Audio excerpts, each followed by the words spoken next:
Terima kasih saudara masih di Kompas Siang bersama saya Mario Sarong. Hari ini Pengadilan Negeri Cirebon, Jawa Barat melanjutkan agenda sidang peninjauan kembali yang diajukan 6 terpidana kasus Vina. Sidang beragendakan pemeriksaan hasil ekstraksi ponsel Widi dan Mega, 2 rekan Vina. Keduanya memiliki riwayat percakapan sesaat sebelum ditemukan tewas di jembatan layang. Selain itu, dalam sidang akan menghadirkan ahli digital forensik yang akan mengurai ekstraksi percakapan dalam ponsel milik 2 rekan Vina, Wiwi dan Mega. Pada sidang sebelumnya, mantan kuasa hukum 6 terpidana kasus pembunuhan Vina dan Eki, Titin Prialianti, memberikan testimoni di muka sidang. Titin merupakan kuasa hukum 6 terpidana di tahun 2016 lalu. Dalam sidang, Titin memberikan testimoni soal apa yang dialaminya selama mendampingi 6 terpidana saat awal kasus ini mencuat.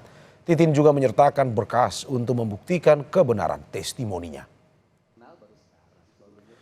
Tokoh Jawa Barat, Deddy Mulyadi, juga sempat hadir di sidang peninjauan kembali 6 terpidana kasus Vina dan Eki. Dalam sidang, Deddy Mulyadi memberikan keterangan berdasarkan kesaksian dari orang lain atau testimonium de auditu. Deddy mengaku mendalami keterangan para saksi yang terlibat dalam kasus pembunuhan Vina dan Eki setelah menemui sejumlah kejanggalan. Di antaranya soal keberadaan para tersangka yang menginap di rumah Ketua RT Pasren pada saat malam kejadian. Kita bergabung dengan jurnalis Kompas TV Muhammad Syari Romdon di Pengadilan Negeri Cirebon, Jawa Barat. Selamat siang Syari, apa saja hasil ekstraksi ponsel 2 rekan Vina yang bisa Anda sampaikan pada kita? Mario di studio dan selamat siang saudara. Sampai saat ini proses penguakan fakta terkait hasil ekstraksi dari HP milik rekan Vina atas nama Widi masih sedang berlangsung.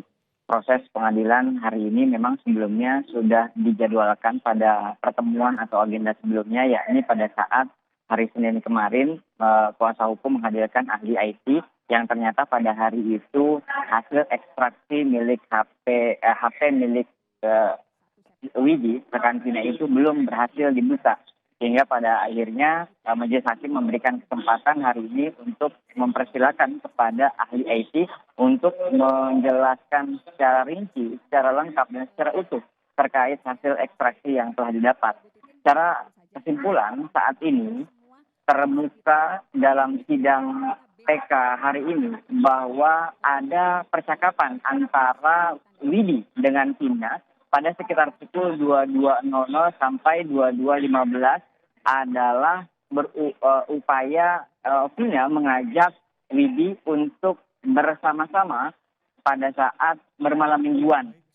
Dan sampai saat ini ada beberapa kata-kata yang memang ditujukan khusus kepada Widi dan Mega untuk ikut serta di beberapa titik yang memang saat itu sedang dihadiri oleh Vina, yakni ada di sekitaran Sumber dan beberapa titik lainnya.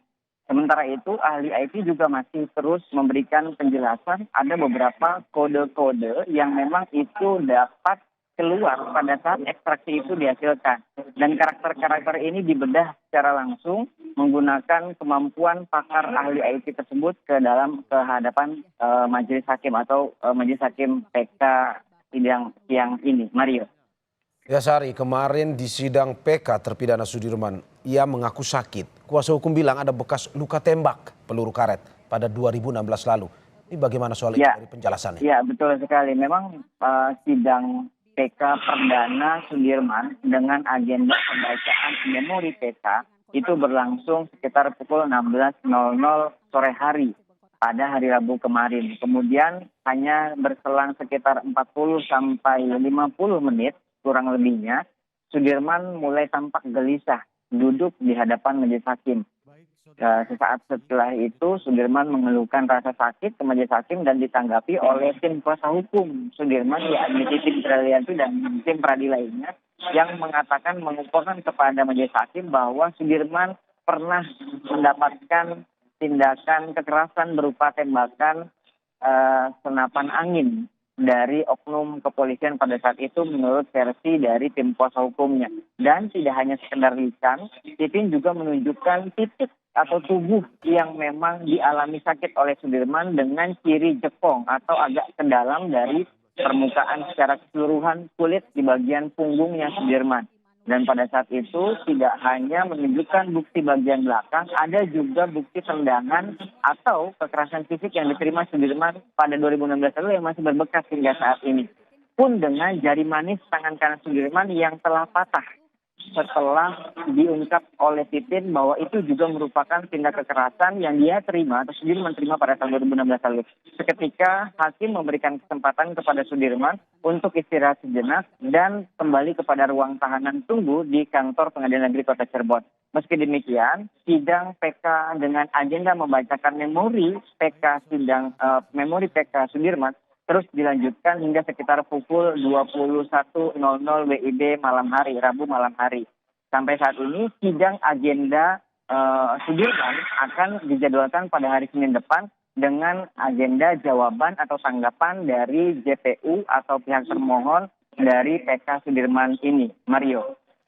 Ya, kita ikuti terus perkembangan lanjutan sidang PK 6 terpidana kasus Vina. Terima kasih Muhammad Syahri Romdon atas laporan dari PN Cirebon, Jawa Barat.